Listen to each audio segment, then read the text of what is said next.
서점 투어를 해요. 투어를 하다 보면 책 교재 고르는 감각이 생겨요. 맞아요. 문제집 투어. 남다른 문제집을 사가지고 오면 자기만의 비법이 돼요. 돌아오면서 맛있는 것도 먹고 멋있다. 뭐 이렇게 막 오버하고 뭐 너무 쉬운 문제인데 그럼요. 이런 게 하나씩 쌓이면서 성취감이라는 거는 정말 요만한 거였는데 진짜로 크게 칭찬을 해주면서 자기가 수학을 잘한다고 슬슬 이제 생각이 들기 시작을 했어요. 안녕하세요. 반가운 우리 손님 모시고 이야기 나누어 보려고 합니다. 본인 소개 그리고 또 이번에 집필하신 책 소개 부탁드릴게요. 네, 안녕하세요. 수학에 강한 아이를 만드는 초등수학 공부법 저자이자 유튜브를 운영하고 있는 드림맘 현석영입니다. 반갑습니다. 수학에 강한 아이라는 말씀을 해주셨는데 정말 네. 강한 아이더라고요. 네. 네. 네. 옥스퍼드 대학의 수학과로 네. 진학한 아드님을 이제 네. 키우신 어머님이신데요. 또 우수한 성적으로 졸업까지 하셨다고 들었어요. 네. 축하드립니다. 아. 네. 제가 이 책을 살펴본 바로는 부모님 네. 두 분이 네. 수학 머리가 아니다. 그다지. 네. 네. 네. 저처럼. 네. 그리고 아이가 더구나 초등학교 저학년 때는 수학에 대해서 이해도도 낮았고 네. 그러니까 소위 말하는 잘하는 타고난 음. 아이는 아니라고 들었어요. 네. 그런데 얘가 좋아하게 되고 잘하게 됐단 말이죠. 네. 그 비결이 저희는 너무 궁금해서 모셨습니다. 네. 저희가 일을 끝내고 올 때까지 아이가 마땅히 있을 데가 없어서 네. 지인의 집에 맡겼는데 거기에 있는 한 살 많은 형이 수학을 잘한 거예요. 그때가 아이 초등학교 몇 학년 때였어요? 그때는 7살 후반이었는데 네. 그때부터 쭉 계속 잘한 게 아니라 그때부터 한 몇 년간을 그닥 잘하진 않았지만 네. 계기는 그거였어요. 네. 갑자기 집에 와서 엄마 나 수학해야겠어요 뭐 이러는 거예요. 그래서 네. 그 형을 이겨야겠대요. 믿고 맡기면 되는 줄 알고 원하는 책을 사서 줬고 그 책이 금방금방 이게 끝나는 걸 보고 저는 잘하는 줄 알았어요. 네. 알고 보니까 덧셈을 했는데 뺄셈을 할 때쯤 되면 덧셈을 모르고 또 곱셈을 할 때 뺄셈을 모르고 갑자기 급 실망이 되면서 6개월 동안 하나도 안 는 거예요. 근데 나중에 고백을 하더라고요. 사실은 그 형처럼 잘 되고 싶어서 네. 하다가 모르면 뒤에 답지를 베꼈대요. 네네. 혼을 내기에는 저희도 수학에 대한 기대를 크게 하고 있지 않았던 그렇죠. 거예요. 그런데 이제 하나 떠오른 아이디어는 뭔가 하겠다라는 의욕을 가지는 게 반을 가지는 거잖아요. 그럼요. 같이 연구하자. 정말 잘하고 싶냐니까 정말 잘하고 싶대요. 애랑 같이 연구를 시작을 했는데 아이도 이것저것 정보를 알아오고 계속 어떻게 하면 잘할 수 있을까 네. 이런 생각을 하니까 그쪽 분야에 대해서 잘하게 되고 저도 많은 부분에 대해서 아이 몰래 또 전 이제 찾아보다 보니까 크게 수학은 4가지 방법이 있구나 네. 그런 생각이 들더라고요. 그리고 나서는 아이랑 같이 찾으면서 즐거움도 있었고 그런 게 정말 좋았고요. 이제 두 번째는 이제 그 비슷한 실력에 있는 친구를 배틀을 시켰어요. 이기고 싶은 친구 있죠. 그 실력은 비슷한데 네. 그런 친구를 저희 집에 초대해서 네. 비슷한 문제집을 사게 해서 다음 주까지 이제 풀 수 있을 만큼 풀어와라. 그리고는 다음에 이제 일주일 뒤에 딱 만났어요. 그래서 우리 애가 딱 그런 얘기를 하는 거야. 엄마, 내가 더 많이 풀었을 거야. 나중에는 사색이 된 거예요. 그 친구는 다 풀어왔어요. 그러면서 정말 나보다 더 잘하는구나. 그리고 나서는 정신을 바짝 차리고 정말 열심히 하게 된 그런 케이스고요. 듣다 보니까 그 아이 엄마 굉장히 좋으셨겠네요. 그 친구도 수학 아예 뭐 국가대표로 되기까지 했었거든요. 그 분은 원래 이과 쪽으로 키우려고 했던 상태였고 저희는 그런 상태가 아니었지만 그렇게 하면서 이제 배틀을 시작했는데 그런 좋은 효과가 있었고 저는 책을 한 권씩 사줬어요. 왜냐면 책을 이렇게 한꺼번에 쫙 사놓으면 그 간절함이 없는 거예요. 그럼요. 그래서 그 친구랑 그런 경쟁할 생각에 아이가 빨리 끝나고 이렇게 그 서점 투어를 해요. 투어를 하다 보면 책 교재 고르는 감각이 생겨요. 맞아요. 문제집 투어. 그죠? 네네. 그리고 거기에서 보면서 남다른 문제집을 사가지고 오면 자기만의 비법이 돼요. 그런데 그렇게 돌아오면서 맛있는 것도 먹고 멋있다. 뭐 이렇게 막 오버하고 뭐 너무 쉬운 문제인데 그럼요. 뒤에 답지도 베꼈던 아이인데 이런 게 하나씩 쌓이면서 성취감이라는 거는 정말 요만한 거였는데 진짜로 크게 칭찬을 해주면서 자기가 수학을 잘한다고 슬슬 이제 생각이 들기 시작을 했어요. 긴 시간을 이제 지나고 초등학교 한 4학년 때쯤에 네. 꽤 하네. 5학년 때는 오라 좀 하는 걸 어. 잘하네. 그리고 6학년 때 미쳤다 이렇게 됐어요. 막상 수학을 하겠다고 했을 때는 방법을 아셔야 돼요. 맞아요. 아이가 어떤 과목을 통해서 얻는 성취감, 그리고 그것을 통해서 자기가 수학을 잘한다고 느끼고 수학을 재미있다고 느끼는 건 어떤 학원에서도 해줄 수 없는 부분이라는 생각이 들어요. 맞아요. 모든 부모님이 다 이렇게 해줄 수 있는 건 아니지만 방법을 몰라서 엉뚱한 노력을 하고 계시는 맞아요. 분들도 계시거든요. 그럴 땐 이런 선배 어머님께서 하셨던 방법들이 너무나 정말 귀한 열쇠가 되거든요. 네, 정말 그런 분을 찾고 싶었는데 네. 저도 쉽지 않았어요. 그리고 수학을 정말 4가지 분야를 다 할 필요가 없다는 거. 어떤 아이는 2가지만 하면 되고 어떤 친구는 4가지 영역을 해야 한다는 건데요. 대체적으로 지금 봤을 때 그 수학의 방법을 아시고 준비를 하시면 속도가 붙어요. 가속도가 붙어서 눈을 처음에 굴릴 때가 조금 힘들지 그쵸. 굴리면서 눈덩이처럼 불어난다 이거를 느끼게 된 거예요. 나중엔 뜯어 말리고 싶은 정도 경지까지 가게 되는 상황이 오게 될 만큼 수학을 좋아하게 됐어요. 왜냐하면 다른 내신 때문에 말려야 되는 부분도 있었거든요. 그치. 수학 그만하고 이제 저기 점수 좀 챙겨라. 네네, 맞아요. 국어, 영어, 사회, 맞아요. 역사도 외워야 되지 맞아요. 않겠냐 이거죠. 네. 무엇보다 부러운 것은 수학을 좋아하게 됐다는 점이 네. 굉장히 좀 네. 부럽기도 하고 하실 수 있어요. 그걸 위해서는 노력을 해야 되겠다라는 네. 생각이 들었어요. 네. 네, 저는 책을 읽으면서 네. 이제 초등 수학에 대한 오해와 진실이라는 부분을 네. 상당히 흥미롭게 읽었어요. 초등 어머님들께서 매일매일 하시는 질문들이 이곳에 다 이 부분에 모여 있었다라는 생각이 들고요. 하나씩 제가 자세하게 좀 여쭤보고 싶어요. 네. 첫 번째는 심화 문제집 풀어야 되나요? 맞아요. 사고력 수학 풀어야 되나요? 음. 해야 되는 걸까요? 딱 정한다면 해야 할 아이와 하지 말아야 할 아이, 한다면 어떤 방법을 써야 네. 성적이 오르는가에 대한 부분이에요. 그럼 먼저 안 해도 되는 아이는 안 해야 우리가 되는 내신과 수능을 하겠다. 네. 그런데 아이가 굉장히 천천히 나간다. 이럴 때는 심화 문제 부분에 있어서는 어떻게 나가면 좋으냐면요. 기본을 먼저 했잖아요. 네. 그리고 심화를 풀어보면 잘 안 된다. 그럴 때는 이런 아이들은 선행을 해야 돼요. 경시할 때 뼈저리게 느꼈는데요. 안 풀리는 문제가 있을 때 심화를 너무 붙잡고 있으면 질려버리는 아이가 있어요. 그런 걸 붙잡아서 되는 아이가 있고요. 심화는 어떻게 하냐면 한두 문제는 꼭 놔두고 벽이나 화장실이나 자기 책상 앞에 붙여서 풀릴 때까지 하는 훈련을 해두는 건 지구력, 인내력, 소화게 하는 어떤 그 힘을 키우는 데는 진짜 필요해서 그거는 한두 개는 해놓고 네. 모두를 할 수는 없어요. 그렇게 하고 선행을 나가는 거예요. 네. 선행을 나가면 나중에 하다가 이렇게 보면 그 문제가 쉬워 보여요. 그러면서 선행은 선행대로 나가면서 네. 심화에 대해서 너무 어렵지 않게 접근을 하고 그래야 두렵지 않게 되고 사고력 같은 경우에는 수학을 잘하는 아이, 그런데 그렇지 않다면 지금 급한 불부터 끄고 정말 수학을 정말 잘한다라는 것부터 생각을 하려면 연산과 학년별 문제집으로 가도 네. 충분한 거예요. 네.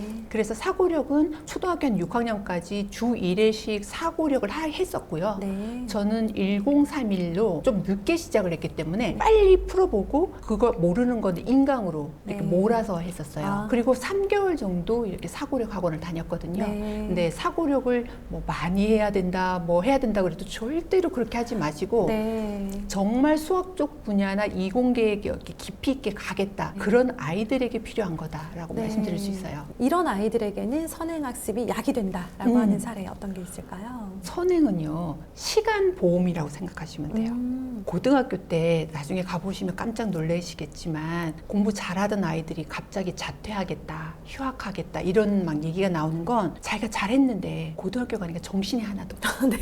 할 공부가 너무 많아. 가슴이 무너져요. 그때 정신없어하는 아이를 보면서 아뿔싸 하는 생각이 들거든요. 국어, 영어, 수학 이게 골고루 잘 되어 있는 건 물론 중요한데 제일 많이 걸리는 게 수학이잖아요. 네. 그래서 아이 살리자고 선행하자는 거예요. 근데 이 선행이 너무 빨리 나가라는 게 아니라 아이가 나갈 수 있을 만큼 나가라는 거예요. 소화하는 만큼. 그렇죠. 네. 체하면 하나도 도움이 안 되잖아요. 그렇죠. 그리고 네. 그거에 대한 기억 때문에 더 싫어하게 돼요. 근데 선행을 하는데 이거는 고등학교 때 이 아이에게 꺼집어낼 수 있는 시간, 수학을 조금 내려놓고 어려운 과목들을 돌아볼 수 있는 시간을 줄 수 있구나. 그런 부분에서 선행을 정말 추천드리고요. 어려운 과목을 하면서 선행을 하게 되면 밑으로 보니까 쉬웠더라 그랬잖아요. 네. 그런 경험, 그리고 결국은 경시에도 그런 걸로 인해서 수상이 되는 것과 안 되는 거에 결정적인 차이에서 선행이 있었어요. 그러니까 선행을 나쁘게 보시지 마시고 큰 그림 속에서 네. 아이 살리자고 하는 거구나. 그렇게 보시면 될 것 같아요. 네, 경시대회를 네. 준비해서 아이가 실제 경시대회에 응시했던 경험이 있으시잖아요. 초등 시기에 경시대회는 한 번쯤 경험해봐야 되나?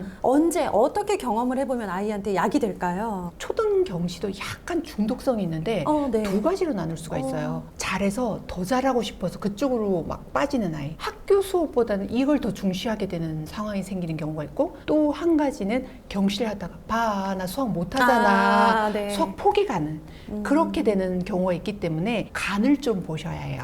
꼭 잘해야겠다라고 생각을 하고 수학 쪽으로 갈 아이라면 경시하는 게 좋아요. 네. 왜냐하면 그 경시를 하면서 정말 수학을 잘하는 친구들을 만나게 되고 네. 그 세계에서 친구들의 영향도 받으면서 수학을 잘하게 되거든요. 그런데 수학 경시를 하지 않고도 같은 학년의 친구가 6학년의 그 친구는 영재원도 떨어지고 경시도 상이라고는 받아본 적이 없는데 서울대 의대가 있더라고요. 네. 그러니까 이거는 어머니를 지금 봤을 때 막 다른 친구들이 경시를 하니까 불안한 거예요. 근데 저희 아이는 경시를 했던 게 그때 당시에 중학교 때 좀 후회한 경우도 있었어요. 너무 심하게 빠져서. 근데 지금은 그걸 가지고 이제 직업을 그걸로 하고 있는 거잖아요. 그래서 뭐 챗GPT나 AI나 지금 모든 4차 산업에 관련되어 있는 걸 다 하게 됐기 때문에 경시를 이제 이런 쪽 분야로 할 아이들은 하는 게 좋고 네. 그렇지 않고 정말 대학, 수능, 그리고 내신 이렇게 네. 생각을 한다면 심화 과정을 탄탄히 하고 가끔 경시를 한번 들러본다. 네. 이 정도만 하고 시간을 굉장히 많이 쏟는 분들이 많거든요. 저를 포함해서. 그렇게 되면 다른 게 무너져요. 사실 그거 자체는 대학 입시에 무엇을 보장하지는 못하는 거죠. 그렇죠. KMO까지 이제 막 여쭤보세요. 보면. KMO는 중등 과정인 거죠? 네, 중등인데 저희 아이가 이제 초등 6학년 때 준비해서 보통은 한 몇 년 걸리는데 1년 만에 했던 것도 이런 방법들의 노하우를 저희 아이랑 연구를 했기 때문에요. 네. 그러니까 이런 거는 수학머리 이런 걸 떠나서 정말 그쪽 분야를 알고 싶으면 네. 알고 해야 하는 부분이 있는 것 같더라고요. 그런데 KMO를 하게 되면 이런 아이들이 하고 이런 아이는 하면 안 돼요. 네. KMO는 1차, 2차가 있어요. 1차까지 정도를 한다면 적어도 이공계 쪽에도 잘할 수 있고 그리고 또 영재고 가는 데에도 2차까지 필요 없는 난이도거든요. 네. 그런데 2차를 하는 아이들은 어떤 아이들이냐면 해외 대학을 넣을 때 뭐 아이비리그나 영국의 탑3 있는 대학을 넣을 때 네. 그걸 쓰면 합격률이 아주 높아요. USAMO라고 해서 미국 수학 올림피아드, 영국은 UKMO 해서 영국 올림피아드 이렇게 되는 거예요. 다른 탑 대학에서도 선호해요. 이공계 있는 학생들에게. 네. 그런데 한국에서는 이걸 이렇게 우회적으로 뭔가 한 녹여내는데 직접적으로 하면은 안 되는 거잖아요. 네. 네. 그러니까 한국에서 대학을 다니겠다 한다면 이거는 시간이 너무 많이 드는데 굳이 하지 마세요. 네. 대학을 들어가고 내신을 들어가는 것도 먼저 챙기고 더 뭘 하겠다 할 때는 확장한다. 요 정도로 생각하시면 될 것 같아요. 네. 일반적으로 많이 활용하지는 않는 방법이기는 한데 저자님 그 책에 보니까 굉장히 큰 효과를 봤다라고 하시는 수학 도서에 대해서 좀 궁금해요. 어떻게 활용하셨어요? 수학 도서는요, 제가 가르쳐 줄 수 없지만 수학이 공부라고 생각하지 않게끔 하는 그쵸. 그런 거예요. 네. 다큐멘터리로 구글의 입사에 대한 게 나온 적이 네. 있었어요. 거기에 입사 시험 중에 골프공에 구멍이 몇 개일까? 그리고 맨홀의 뚜껑은 왜 둥글까? 엘리베이터 ABC가 있는데 걸리는 속도는, 시간은? 이런 내용이 나오는 걸 보고서 제 아이가 얘기를 하는 거예요. 우리 애가 똑똑한 줄 알았어요. 알고 보니까 수학 비타민 책이 나와 있는 거래요. 책을 많이 읽다 보면 그런 다양한 것의 생활이나 심지어 입사 시험까지도 나오는구나. 저는 수학 텐트를 만들어줬어요. 그 방에서 수학책을 읽거나 제가 읽어주거나 수학 여행을 가는 것처럼 그렇게 이제 책을 보다가 어느 날 건물이 수학으로 보이기 시작을 한 거예요. 그래서 이게 공부로 문제로 했다면 네. 이렇게 와닿지 않고 그랬을 텐데 이렇게 책을 통해서 계속 아이디어가 수학적인 아이디어가 떠오르고 이거 수학에 관련된 건데 이것도 그런데 이런 생각을 하게 되면서 네. 수학을 잘하게 되는데 기름을 붓게 넣게 된 거죠. 들으면 들을수록 제가 수학에 대한 노력을 너무 안 했구나라는 생각이 들어요. 그렇지만 한 가지 주의하셔야 되는 건 네. 아이가 진도를 나가야 되는 아이고 속도가 좀 느리다. 네. 왜 이 속도가 느리다는 거 오해하시면 안 되는 게 저희 아이도 속도 느렸거든요. 느리지만 어떤 아이는 왜 그랬잖아요. 인류대를 갔다고. 가죠. 네. 네. 그렇기 때문에 이게 폭발하도록 감춰져 있다가 용암이 폭발하듯이 분출이 되는 그때가 있어요. 네. 그 시기까지 할 동안에는 수학 도서를 문제집도 풀어야 되고 연산도 이렇게 지속적으로 조금씩은 풀어서 계속 틀리는 부분을 좀 막아야 되잖아요. 네. 그런데 그 시기에 뭐 수학 도서도 해야 된대, 이것도 해야 돼, 경시도 해야 된대. 네. 이렇게 하면 안 되고요. 그거는 이제 여기에 어느 정도 됐을 때 네. 수학 도서를 해보는 것도 굉장히 도움이 돼요. 요즘은요, 네. 뭐 수학에 대한 이런저런 고민을 하기보다는 한 학년이라도 빠르게 수학 학원에 들어가서 적응을 하고 거기 커리큘럼대로 올라가는 게 유리하지 않겠나라는 얘기도 많이 해요. 네. 부모님들이 학원 선택하실 때 가장 힘들어하세요. 네, 이런 맞아요. 학원은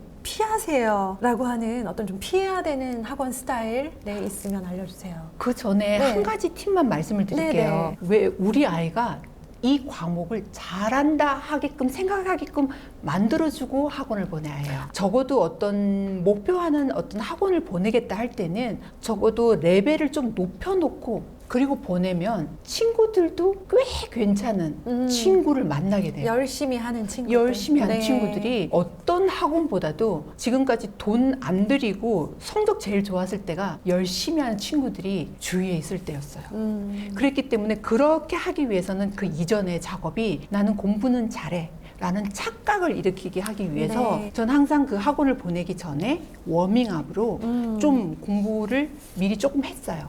그렇게 해서 아이랑 어느 정도 실력이 되고 레벨이 꽤 괜찮은 데에 넣고 그리고 경쟁을 붙이고 그 경쟁을 할 때 남다른 더 필요한 교재를 서점에서 투하한 교재로 시크릿 교재로 자기가 풀어서 그 아이들보다 더 빨리 너는 왜 하나를 가르치는데 둘, 세 개를 안 해? 이런 말 듣게끔 한 거예요. 그게 일단은 제일 첫 번째예요. 어디 굉장히 유명한 학원을 처음부터 보내는 거 이건 절대 하면 안 돼요. 두 번째는 숙제를 엄청 많이 내주는 학원이 있어요. 있어요. 그거를 하게 만들다가 막 서로 싸워요. 그런데 네. 거기에는 함정이 있어요. 네. 선생님이 우리 애가 성적이 오르지 않아요. 막 이러거든요. 네. 그럼 선생님이 숙제를 안 해서 그래요. 라고 그래요. 그래서 할 수 있을 만큼의 양을 이게 할 수 있고 그런 다음에는 선생님이 노하우를 가지고 장착하고 이 아이의 진도를 빨리 빼줄 것인지 네. 천천히 빼줄 것인지 구멍은 있는지 이런 거를 잘 알고 노하우도 가지고 있는 선생님하고 하셔야 돼요. 가장 중요한 또 세 번째의 이제 항목이기도 한데 아무리 선생님이 좋고 아무리 관심을 많이 써도 네. 실력이 없다거나 경험이 없어. 그래서 그게 뭐 나쁘다는 게 아니라 경험을 하면 훨씬 더 잘할 수 그렇죠. 있다는 거잖아요. 네. 우리 아이가 시행착오감이 되면 안 되는 거잖아요. 네. 그래서 이런 세 가지를 염두에 두시고 하시면 좋을 것 같아요. 네. 학원 보실 때 네. 보내시는 것은 뭐 선택인데 말씀하셨던 그 음. 이런 학원은 피하셔야 되는 학원은 우리 구독자님들은 꼭 네. 명심하셨으면 좋겠습니다. 마지막으로 부탁드리고 싶은 것은 네. 엄마표를 통해서 영어도 하셨고 수학도 하셨어요. 둘 다 성공적인 결과를 낳으셨어요. 아이가 원하는 목표에 닿았잖아요. 그건 그게 그래. 전 그게 성공이라고 생각하거든요. 네, 맞아요. 본인이 원했고 거기에 네. 갔잖아요. 네. 네. 아이가 몇 살이죠 지금? 이제 25이 25살. 네. 군 복무 중에 있대요. 네. 정말 너무 멋있죠? 돌아보니 이건 정말 잘한 것 같다. 내가 네. 그런 거 한 가지만 말씀해 주시면 너무 도움이 될 것 같아요. 그러니까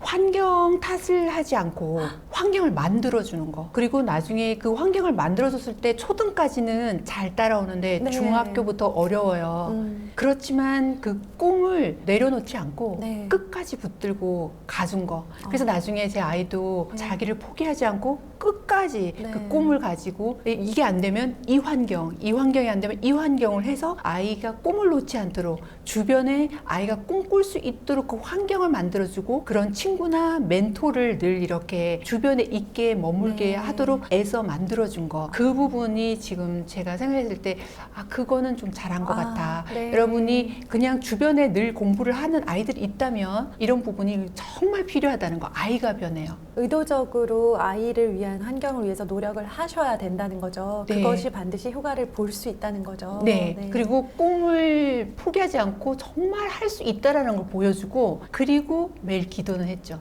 될 수 있다고. 네. 그때 저는 에이미 커디의 영상이 되게 위로가 됐었어요. 테드에 나왔었는데 하버드 교수로 심리학자인데 그분이 이런 말을 했거든요. 자기가 대학을 다니다가 교통사고로 뇌의 거의 반을 잃었던 거예요. 다들 공부를 포기해라. 4년 다녀야 되는 걸 7년 정도를 다녀서 겨우 졸업을 했는데 그리고는 이제 어느 강단에 서서 학생들에게 가르치라고 교수님이 지도 교수님이 했는데 너무너무 떨리더래요. 네. 자신이 없고 네, 네. 그때 손을 잡고 그랬대요. 처음엔 떨릴 거야. 그런 척을 해라. 난 잘할 수 있다.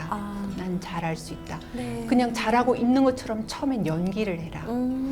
그리고 그 다음 단계를 가면 조금 더 나을 수 있고 그 다음이 되면 너가 바로 그 네가 꿈꾸는 그 자신이 돼 있을 거야. 저는 제 아이가 너무 잘하다가 꼬꾸라지고 나서 회복을 못할 때 몇 년을 그 얘기를 했어요. 넌 잘할 거야. 넌 지금은 힘들지만 이만큼을 해낼 거고 이만큼을 해내고 나면 넌 다음 목표도 생길 거야. 나중에 넌 보고 깜짝 놀랄걸.